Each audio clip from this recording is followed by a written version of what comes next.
Hello guys, welcome back to my YouTube channel. If you're new here, you're welcome. If you're a returning subscriber, you're welcome as well. So in my last video, I taught us how to draft this corset with yoke, and in today's video I'm going to teach us how to sew it together. So make sure you like this video and subscribe to my channel. Give this video a thumbs up so that YouTube can recommend my video to other viewers. So let's get right into the video.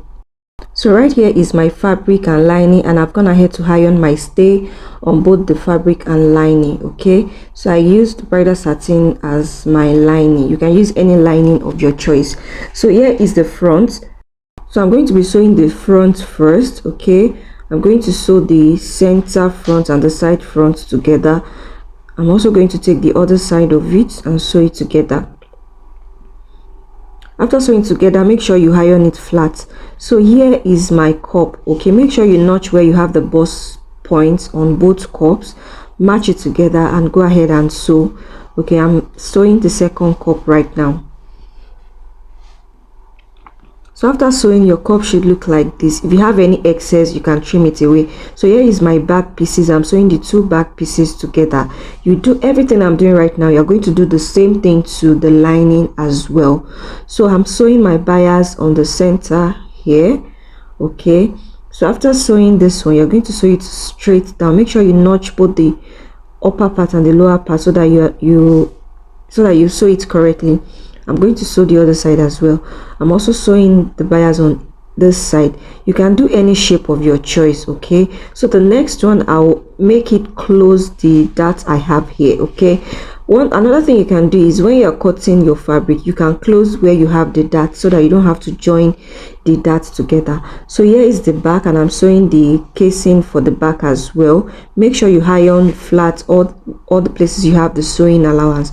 So I repeat the same thing for the other back piece.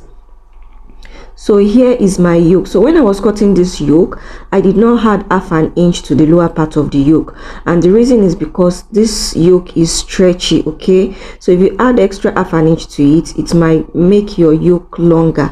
So I didn't add half an inch to my yoke, that is half an inch joining allowance. I did not add it to the lower part of the yoke. So I've joined the back yoke. So here is I've sewn the back yoke. So here is the front yoke, and I'm sewing the neck area. Then you go ahead and sew it down once again. Okay, so you should have something like this. So here is the bra cup I'm using. I'm going to be stitching it by half an inch at the upper part. You can sew it at the lower part if you want. So I'm going to be using the hemming gum to glue it to this cup later on. Okay, so make sure you notch here and also iron it flat. So the next thing I'm going to do now is to mark my zipper allowance away, and also mark 1 inch away, because when I was drafting the neck, I marked 1 inch away before I connected the yoke. Okay, so you place it like this and sew it down. You can use your pin to pin it down, then you place your lining on top of it. So your yoke should be in between your fabric and your lining, just like the way I'm doing it now. So I'll go ahead and sew the cup. Make sure you match the center of the cup to the center of the main front bodies. Okay, match it together and start sewing. You sew it gently. When you're getting to the cup, you can raise your sewing machine up a little bit. Okay, just watch the way I'm doing it. You can see that I'm adjusting my sewing machine as I'm sewing where I have the curves. So I like joining from the center so that all the sides will be equal. So I'll go ahead now, flip it to the other side, and then sew from the middle to the end. And I'm going to repeat this to the other cup and the lining as well.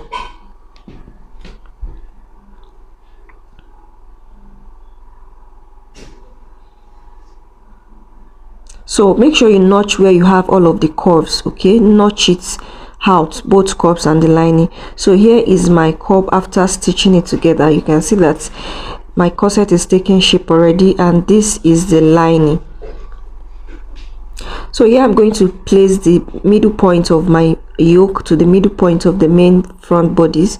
Okay, before adding my boning, I'm going to pin it at the center, sew it down before sewing my lining on it. Like I said, you can just use your pin to pin the yoke down all around, then place your lining on it and then sew it down immediately. So like I said, I sewed from the center, so I flip it to the other side so that I can sew from the center to the end of the other side as well. So this is what I have. So the next thing is to notch the center of the fabric. You also notch the center of your lining. Okay, you notch the center. So I have excess at the lining, so I'm just trimming off the excess I have on the lining. So just place your lining, make sure the notched part of the fabric and lining is matching each other, and then you go ahead and sew from the center to the end, flip it to the other side again, sew from the center to the end, so that you know that everything you are doing is equal.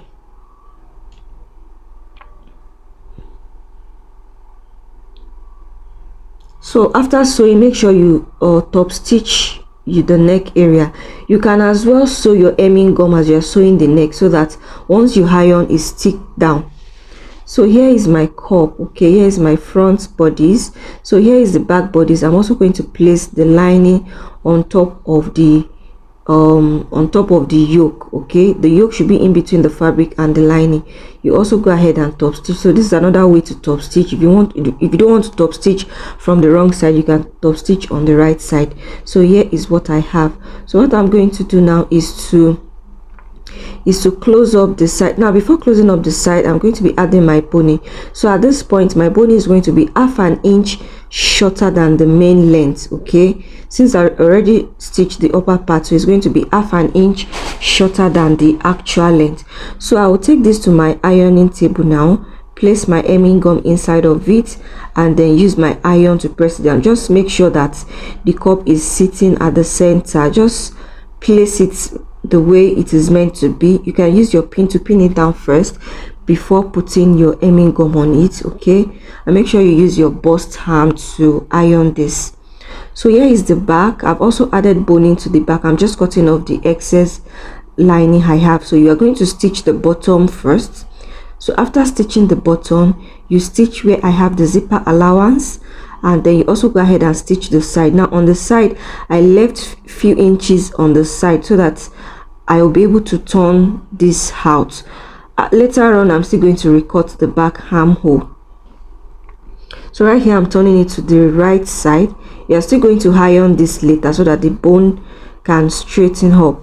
So here is my cup. I've used my hemming gum to attach my cup to the fabric. Okay, you can see how beautiful this fabric is. So what I did to the back, I'm going to do it to the front as well.